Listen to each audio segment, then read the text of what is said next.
Selamat sore pemirsa, selamat bertemu lagi di acara Klinik Keluarga. Sore hari ini saya Dr. Ita akan menemani Anda 1 jam ke depan untuk mengetengahkan mengenai kesehatan. Topik kita sore hari ini mengenai alergi. Dan di tengah kita sore hari ini di studio telah bergabung bersama kita, narasumber kita. Beliau adalah Dr. Delfitri Munir, spesialis telinga, hidung, dan tenggorokan, bedah kepala dan leher, konsultan. Selamat sore Dr. Delfitri. Selamat sore Bu Ita, selamat sore para pemirsa di rumah. Bagaimana kabarnya dok? Kabar baik. Sehat dok ya? Alhamdulillah. Terima kasih dok. Dan sore hari ini juga telah bergabung bersama kita tamu kita dari Universitas Sumatera Utara, Fakultas Kedokteran yang mengambil spesialis THT. Dan pada pertengahan nanti acara kita, kami meminta kepada pemirsa untuk bergabung di sesi tanya jawab di 06145225589. Sebelum lebih lanjut dok, kita membahas mengenai penanggulangan alergi ini. Kami ingin dokter mengetengahkan apa sebenarnya alergi ini dok. Iya, baiklah para pemirsa di rumah sekalian. Alergi merupakan suatu reaksi radang yang terjadi akibat hipersensitif atau lebih sensitifnya seseorang terhadap bahan-bahan asing yang kita sebut dengan alergen. Tentu terhadap orang yang kita sebut dengan yang membawa bakat alergi atau istilahnya atopi. Jadi bagi orang-orang yang mempunyai bakat alergi atau atopi ini, apabila dia terhirup atau termakan atau tersentuh bahan-bahan yang menimbulkan alergi, dia akan menimbulkan gejala peradangan atau yang kita sebut dengan inflamasi. Nah, kalau di hidung, keluhan inflamasi di hidung itu seperti pilek-pilek, bersin-bersin.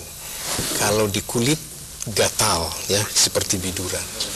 Kalau di saluran napas bawah atau paru-paru atau saluran paru-paru, itu menimbulkan gejala seperti sesak yang kita kenal dengan asma.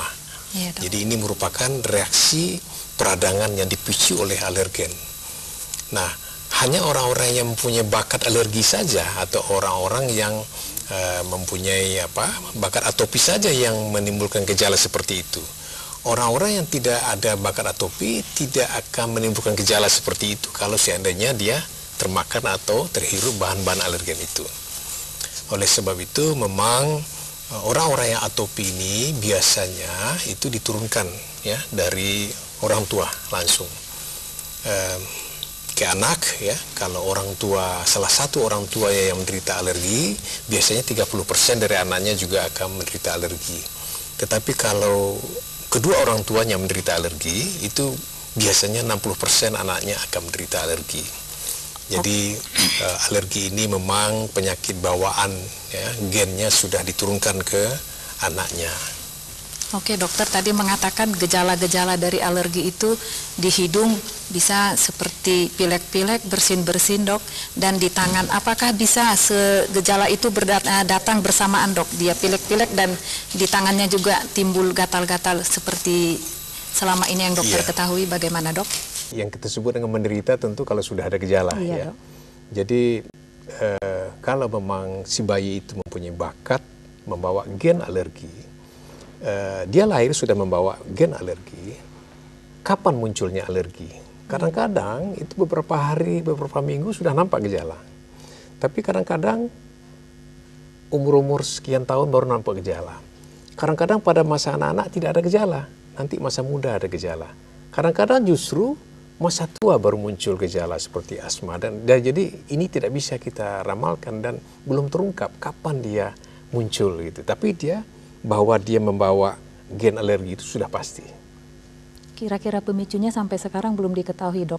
Mengapa seseorang dari bayi sudah nampak, baru seseorang kenapa sesudah remaja atau sesudah dewasa, malah seperti kata dokter tadi sesudah tua baru nampak dok. Jadi belum ada sampai sekarang dok. Belum terungkap ya. Jadi sangat individual sekali.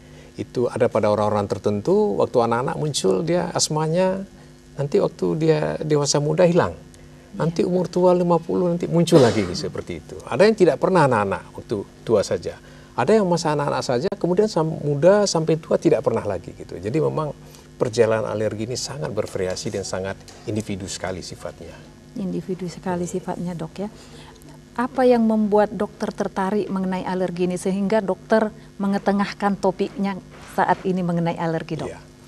Jadi memang kita tahu bahwa penyakit alergi ini penyakit genetik, penyakit keturunan yang tidak akan pernah hilang di permukaan bumi ini.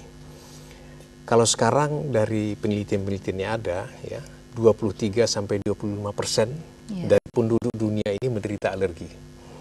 Jadi jumlahnya akan bertambah dengan pertambahan penduduk dan tidak akan pernah hilang, gitu ya. Yang akan hilang adalah gejalanya, ya, apabila kita lakukan pengobatan, penanggulangan. Seorang anak yang sudah kita terapi alergi misalnya tidak ada gejala lagi, sudah sembuh dia, tetapi dia punya keturunan nanti juga akan cenderung akan menurunkan gen alergi itu terhadap anaknya juga. Jadi memang tidak akan pernah hilang. Dan makanya saya tertarik, dan ini adalah penyakit masyarakat kita. Memang kalau gejalanya ringan mungkin tidak terlalu berpengaruh, tetapi kalau pilek yang terus menerus, ya, sakit kepala, apalagi kalau asma, apalagi kalau dermatitis di kulit yang sehingga mengganggu penampilan, tentu akan mempengaruhi produktivitas seorang manusia.